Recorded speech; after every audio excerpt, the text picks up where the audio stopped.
Hello po guys! Ngayon po ang gagawin ko is risotto. Pagkain ng mga Italiano. Ito po yung mga kakailanganin ko. Kailangan ko ng risotto rice, mushroom, onion, garlic, at saka yung parsley. Kailangan ko rin po ng butter, ang vegetable stock at saka ang chicken stock, needs ko rin po. At ang black pepper, kailangan ko rin po ng parmesan cheese. At gagamit din po tayo ng olive oil at ang white wine.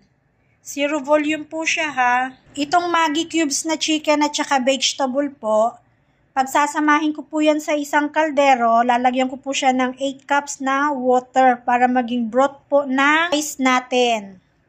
Okay? Panoorin nyo na lang po kung paano ko po gagawin. Hello guys, ito na po yung sinasabi ko sa inyo kanina na lalagyan ko siya ng tubig, 8 cups. 1, 2, 3, 4, 5, 6, 7, 8 cups. Sabi na konti. Tapos, ilalagay ko na po yung Maggi cubes na chicken at saka vegetable po, no. Isa-isa sila, pero dalawa sa isang box, so 4 po sila. Yan. No need po natin ng asin dito kasi maalat na rin po siya. So, ngayon, ilagay ko na, mix-mix po natin siya para matunaw. Yan po siya.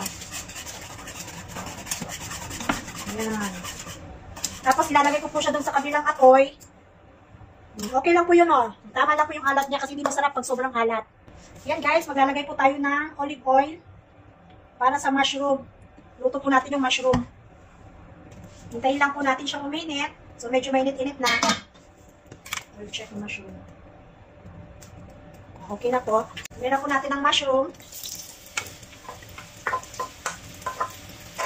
Parang sibuyas din po siya. Lagyan ko ng konting asin para madaling lumambot. Then, mekos-mekos na naman. Hindi talaga ako sanay pag-bili ko lang. Bili ka ng rubber. Yan lang po, ha? Hayaan na po natin siyang magtubig. Kasi magtutubig po siya, guys. Yan po. Yan, babalikan ko. I-mix ko na naman.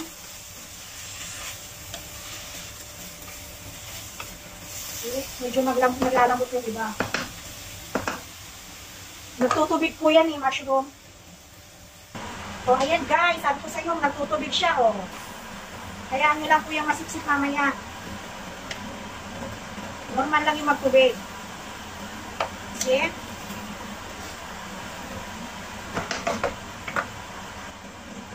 See guys, ayan, oh, wala na siyang sabaw, wala na tubig. So, nagmamantika na siya ngayon. So, hintayin lang natin magkuha na yung mushroom, nagkonting brown-brown. Sabi ko sa inyo, nawawala yung tubig niya. So, ang kumalit, mantika. Mantika na siya.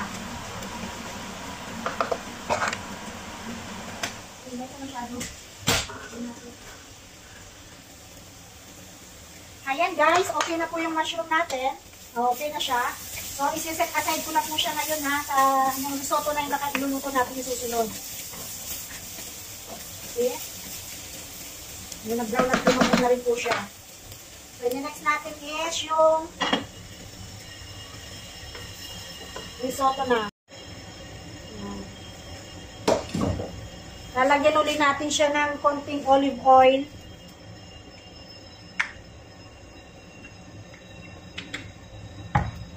So, painitin natin. Ayan po, mainit na po yung kwan. Dadagdagan ko lang po siya ng konting butter. Yan.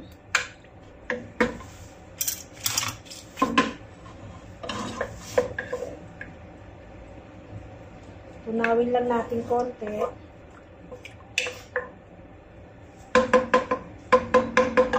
Saka po natin ilagay ang ating sibuyas.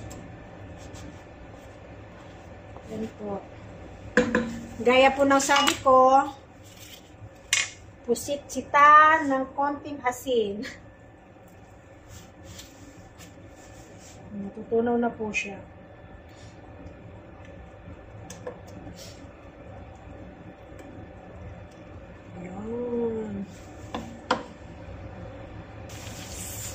See, ayan na po. Mekos na natin yung sibuyas. Ang bango ng butter. Ayan po. Maririnig niyo po yung tunog niya. Oh. Wow, ang bango ng butter.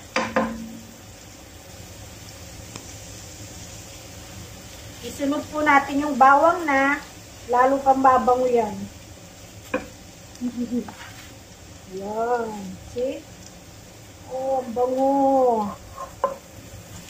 Ayan po.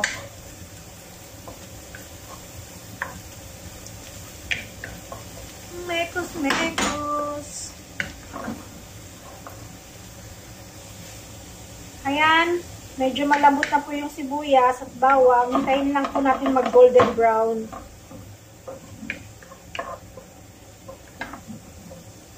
Yan, nag-golden brown na po siya. See?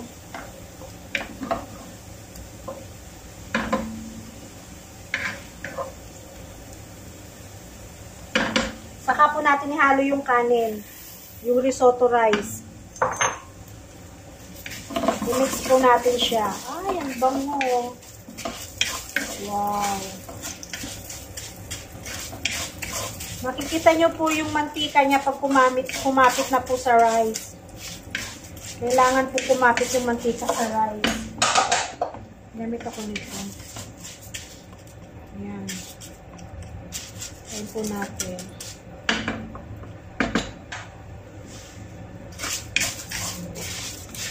Kita niyo po yung bawang at sibuyas. Golden brown po siya. So, ngayon, dumikit na po yung mantika sa rice, no? Ayan, no, halata na po natin. Lagay na po natin yung white wine. Ayan.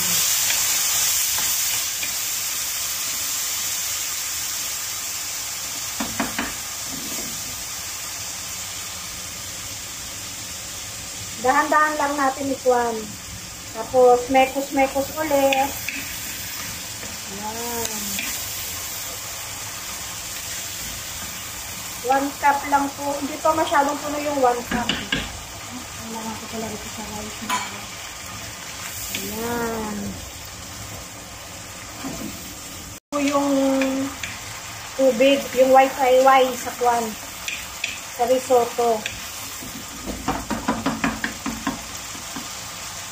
Para ma-absorb niya po yung kwan, yung white wine.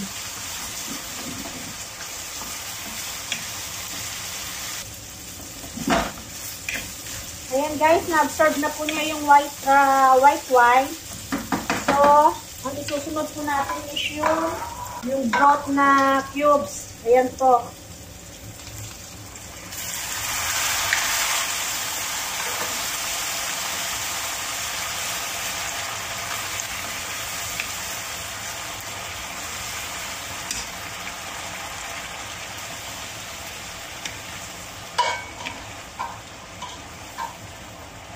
Ayan lang po natin ikuan yung tubig para ma-absorb po ng rice. Para ma-absorb ng risotto. Ayan po, na-absorb po ng rice yung water. So, another na naman po tayong buhos.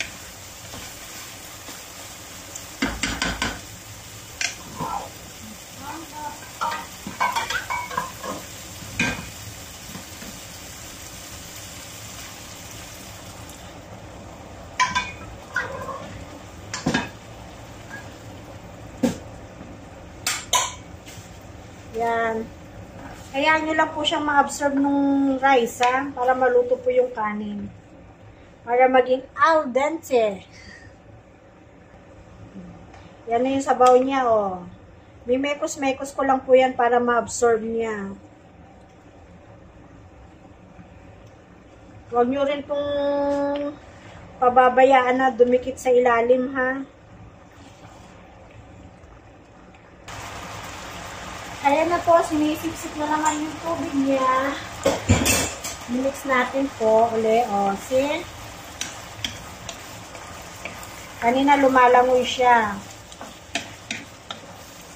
May kumukunti na naman po yung tubig niya. Pwede po natin i-mix yung mushroom na.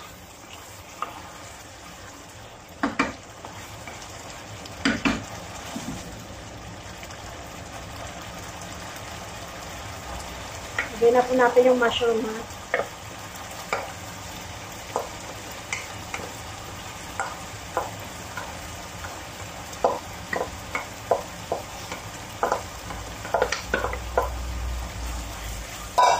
Wala na siyang tubig, oh. Natutuyo na siya. Kailangan lang natin i-mekos-mekos. Tapos, pag na-mekos-mekos na naman,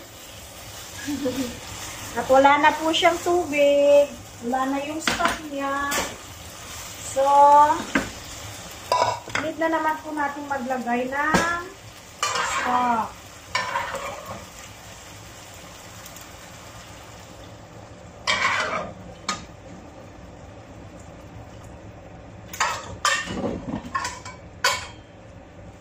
So, imimix na naman po natin ulit. Ayan. Hanggang sa masipsip na naman po niya uli yung sabaw. Ganun lang po yung pagluto ng risotto. More on halo. More on sauce. So, sabaw pala. Ayan. Wala na naman siyang tubig. Kailangan ko na naman lagyan ng tubig.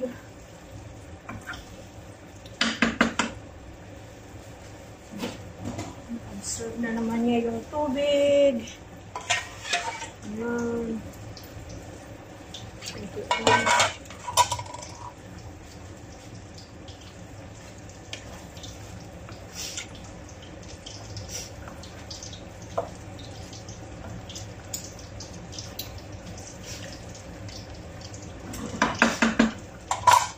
Bubuo natin ng bawang at paminta. Medyo masarap.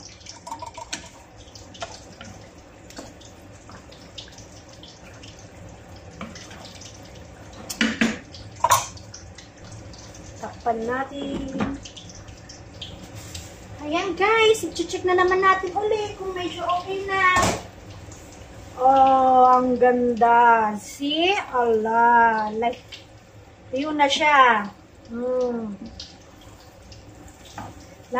Dapat lang low heat lang, ha? Oh, low fire yan. Hindi ako nag-high fire. Tama lang po yung kanin niya.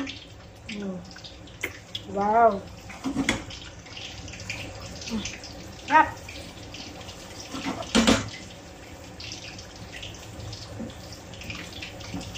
So, ang isusunod po natin ngayon is ang Parmesan cheese. Yan, para mag-kuhan siya.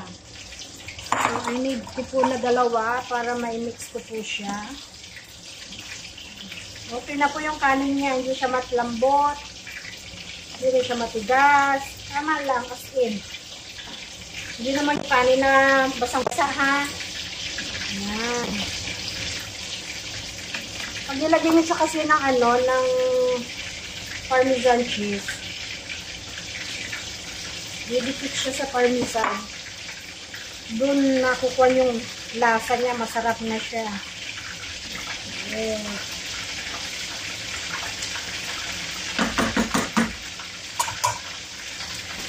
Okay na siya guys. So ngayon, papatayin ko na po yung apoy niya. Yes. Babalik uli siya. Tapos imimix ko lang din ulit. Ay, ang sarap ng kanin niya. Masarap. Lalagyan natin siya ng ito na. Yung parsley. Imimix natin. Tapos mix.